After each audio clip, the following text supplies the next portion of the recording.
अस्सलाम वालेकुम व्यूअर्स, मेरा नाम है इरफान असगर। हमेशा की तरह मैं आपके लिए बहुत ढेर सारी खबरें लेके आए हैं और जिस तरह से मैं कहता हूं कि मेरा काम है आपके लिए क्रिकेट की बहुत सारी खबरें लेके आना, और आप लोगों का काम है कि आप इसी तरह इस चैनल को लाइक सब्सक्राइब करते रहें और इस तरह से अपने कमेंट्स भी देते रहें। कमेंट्स से हमें बड़ी ढारस बनती है, हमें पता चलता है कि आप हमारी बातों को, हमारी चीज़ों को किस तरह से ले रहे हैं।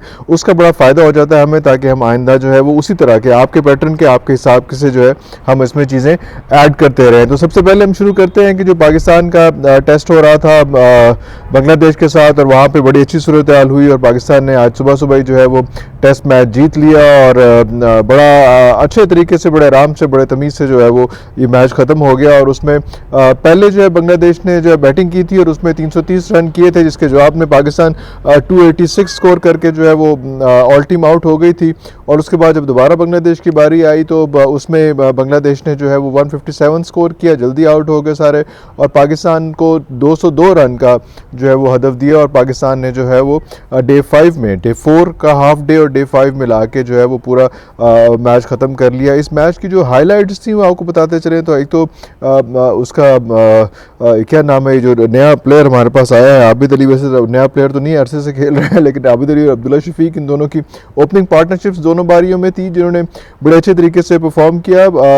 आबिद अली ने जो है वो पहले मैच में 133 रन किए, 133, एक में फुमल हो जाता है कभी, कोई बात नहीं, 133 रन किए। और दूसरे बारी में जो है वो थोड़ा सा जल्दी आउट हो गए, पूरा 100 नहीं कर सके। इसके बारे में आपको एक बड़ी मज़े की बताऊंगा, 7 प्लेयर्स का बताऊंगा पाकिस्तान के इस तरह के, जिन्होंने जो है वो 1948 से लेके अब तक जो है वो पहली इनिंग में सेंचुरी की या सेकंड इनिंग में सेंचुरी की, दूसरी में 90 के करीब, 90 के बाद आउट हुए, मतलब सेंचुरी के करीब आउट हुए। वो मैं आपको बाद में बताता हूँ, पहले इसकी हाईलाइट्स की बात कर लें। इसमें जाहिर बात है जो दो प्लेयर बॉलर्स पाकिस्तान के उभर के सामने आए, वो दोनों बॉलर्स जो थे वो एक तो हसन अली थे, जिन्होंने अपने पहले मैच में जो है पहली इनिंग में जो है 5 विकेटें ली, और दूसरी इनिंग में जो है वो ऑब्वियसली शाहीन शाह अफरीदी ने 5 विकेटें ली। अगर हम बांग्लादेश के हवाले से बात करें तो वहाँ पे जो है वो उनका तहजुल इस्लाम जो है, उन्होंने पहली इनिंग में 7 विकेटें ली थी, अगली इनिंग में जो है वो सिर्फ एक विकेट ले सके उसके अलावा। और लॉर्टन दास ने जो है वो 114 रन किए थे पहली इनिंग में, तो ये बड़ा एक अच्छा रहा। और एक और हाईलाइट इसकी ये थी कि अपना वर्ल्ड रिकॉर्ड जो है वो उसने अजहर अली ने भी बनाया कि उन्होंने 18 मैचेस में जो है वो अभी तक जो है 18 इनिंग्स में जो है वो 0 पे आउट हुए हैं। वो भी एक बड़ा अच्छा रिकॉर्ड था, लेकिन इस बार जो है वो वर्ल्ड रिकॉर्ड था वो भी, और इस बार थोड़ा सा बचत होगी, उन्होंने 24 रन कर लिए। थोड़ी सी इज्जत रहा कि हमारी तो दूर से गए थे तो थोड़ा सा खेल लेते, तो ये बड़ी चीज़ें थी। मैं आ रहा था उस पर आबिद अली पे कि आबिद अली ने जो है वो पहले में 133 रन किए और दूसरे में जो है वो आबिद अली में सिर्फ 91 स्कोर करके आउट हो गए। तो ये चीज़ें जो है वो अक्सर पहले भी होती हमें देखने को मिली हैं, और वो इस तरह से हुआ है कि मैं आपको थोड़ा सा बताऊं कि हमारे प्लेयर थे जो ज़हीर अब्बास जो थे, बल्कि ज़हीर अब्बास से भी पहले कि मैं 1964 से शुरू करूं तो ये मेरे पास लिखा हुआ है कि हनीफ मोहम्मद जो है वो ऑस्ट्रेलिया के खिलाफ उन्होंने पहले मैच में 104 स्कोर किया, पहली इनिंग में 104 स्कोर किया था, दूसरी इनिंग में जो है 93 स्कोर किया था। उसके बाद ज़हीर अब्बास ने 1978 में इंडिया के खिलाफ 176 स्कोर किया था पहले इनिंग में, दूसरी इनिंग में 96 स्कोर किया था, और ये फैसलाबाद में हुआ था। उसके बाद मोहसिन हसन खान ने 1982 में 94 स्कोर किया था पहले इनिंग में, और दूसरी इनिंग में 101 स्कोर किया था, ये भी इंडिया के खिलाफ था लाहौर में। सईद अनवर बहुत बड़े बैट्समैन हमारे रहे हैं, उसमें 1994 में 94 स्कोर किया था उन्होंने पहली इनिंग में, और 136 स्कोर किया था श्रीलंका के अगेंस्ट। यूनुस खान थे, उसमें उन्होंने 2001 में 91 स्कोर किया था पहली इनिंग में न्यूजीलैंड के खिलाफ, और दूसरी इनिंग में 149 पे नॉट आउट रहे थे। उसके बाद यस प्रोफेसर मोहम्मद हफीज़ 2014 में 96 स्कोर किया था उन्होंने पहली इनिंग में, और दूसरी इनिंग में 101 पे नॉट आउट रहे थे न्यूजीलैंड के खिलाफ। इस तरह आबिद अली ने 2021 में 133 स्कोर किया पहली इनिंग में, और दूसरी इनिंग में 91 स्कोर करके आउट हो गए बांग्लादेश के खिलाफ। तो ये बड़ी मज़े की स्टैटिस्टिक्स होती हैं, ख़ासतौर पे जो क्रिकेट की स्टैटिस्टिक्स हैं वो सारी बड़े बड़े मज़े की वो चीज़ें निकालते हैं। जैसे आपको भी मैंने बताया था कि जो अजहर अली हैं वो किस तरह से जल्दी आउट हो गए थे, और वो डक पे जो है वो 18 टाइम वो डक पे आउट हुए हैं टेस्ट मैचेस में। तो इस किस्म की बड़ी मज़े की इंफॉर्मेशन आती रहती हैं। और जिस तरह से अभी हमारी बात हो रही थी जिसमें हमने यूनुस खान का जिक्र किया, तो मैं ये भी बता दूं कि जो वेस्ट इंडीज़ का टूर है, जो इसमें अगला टेस्ट शुरू होगा बांग्लादेश में, उसके बाद टीम वापस आएगी, तो यहाँ पे वेस्ट इंडीज़ के साथ होम सीरीज उन्होंने खेली है। तो होम सीरीज़ का थोड़ा सा एक तो ये मसला आया हुआ है कि क्योंकि कोविड की वजह से अफ्रीकन कंट्रीज़ में बैन लग रहा है, चीज़ें हो रही हैं, तो थोड़ा सा वो हटाई में थोड़ा सा मुश्किल में वो है। लेकिन मेरा ख्याल है कि वो चीज़ें वहाँ से निकल आएंगी और चीज़ें बेहतर हो जाएंगी और इस सीरीज़ को मसला नहीं आएगा। वुमेन सीरीज़ को तो जिम्बाब्वे में मसला आ गया, लेकिन हो सकता है कि इसको इंशाल्लाह मसला ना आए और ये सीरीज़ जो है वो अच्छे तरीके से हो जाए।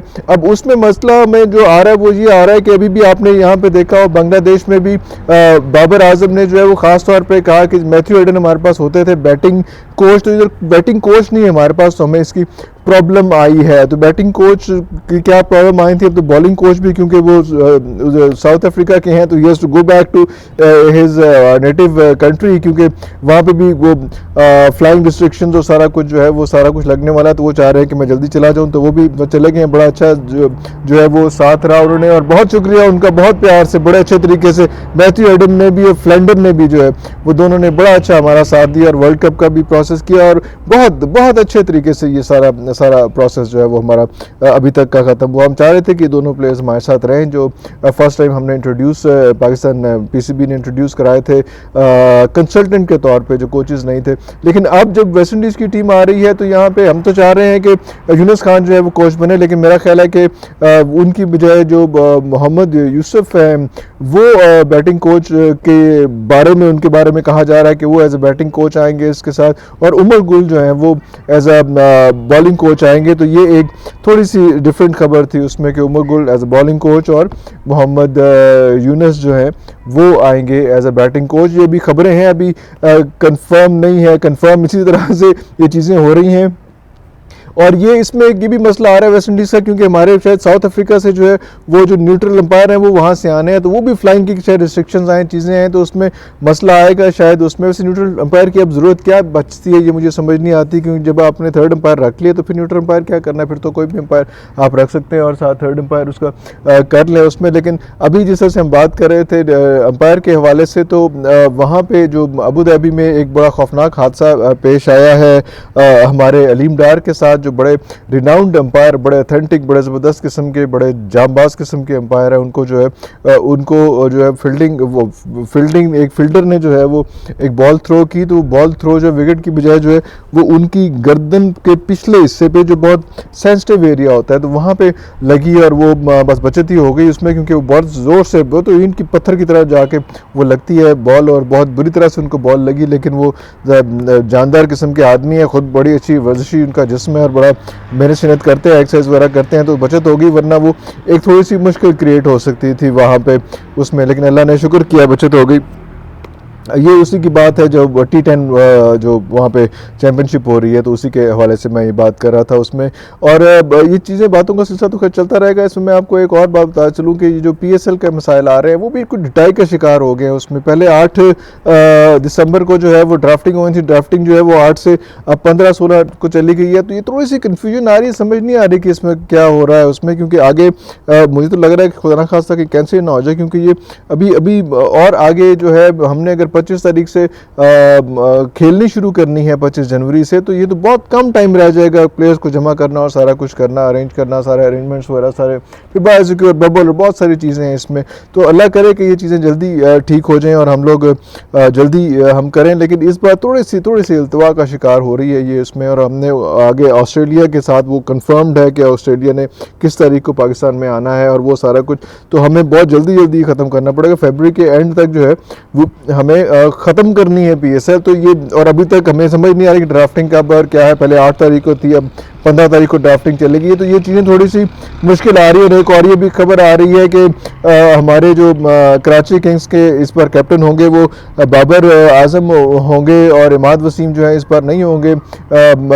टीम में तो शायद होंगे लेकिन वो कैप्टन नहीं होंगे, तो थोड़ा सा सैड चीज़ है, क्योंकि इमाद वसीम बड़ा अच्छा लेके चल रहे थे और बड़ा हमें हाई होप्स थी उनके साथ उसमें। ठीक है, बाबर आजम जो है वो जैसे लास्ट टाइम मैंने कहा था कि वो शहनशाह बनते जा रहे हैं, वो शहनशाह आज़म बनते जा रहे हैं बाबर आजम से ज़्यादा, तो वो उसी डगर पे हैं। और अब तो जो है वो बिग बैश लीग ने भी काफ़ी प्लेयर्स को, जिसमें बाबर आजम भी हैं, रिजवान भी हैं, मोहम्मद हसनैन भी है, जिसमें शहनशाह अफरीदी भी हैं, जिसमें फ़खर जमान भी है, जिसमें हारिस रऊफ भी हैं, इन सब लोगों को बिग बैश लीग ने, ऑस्ट्रेलिया ने जो है वो इन्वाइट भी कर लिया है कि वहाँ पे आके हमारे साथ खेलें। तो ज़रा एटीट्यूड तो आ जाता है। तो ये सूरत हाल बनती जा रही है। अब देखें आगे क्या सूरत हाल बनती है।